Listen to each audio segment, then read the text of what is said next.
الحمد لله رب العالمين، والصلاة والسلام على خاتم النبيين وعلى آله وصحبه أجمعين.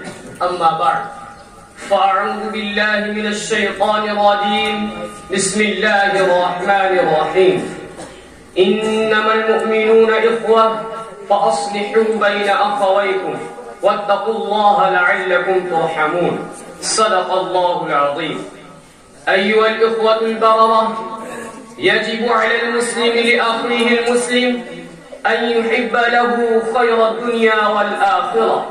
يجب عليه أن يحب له ما يحب لنفسه حبا دينيا حقيقيا، مجردا عن الهوى والمصلحة، مجردا عن الأثرة والعصبية.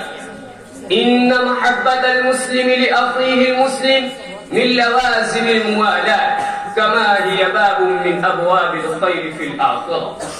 أيها الحضور، إن من الحقوق الواجبة على المسلم لأخيه المسلم نصرة إخوانه المسلمين، يقف لنصرتهم يدا واحدة ما استطاع إلى ذلك سبيلا.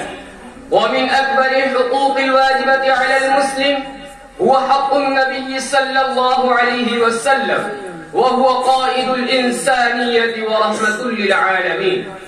ويأتي بعد هذه الحقوق الواجبة على المسلم حق الربانيين من أهل العلم والفضل ومن أهل الصلاح والتقى، فهم الذين يقومون بتربية الناس بالحكمة والموعظة الحسنة.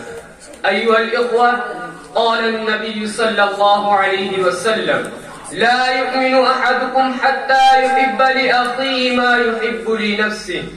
أكتفي بهذه الكلمات، والسلام عليكم ورحمة الله.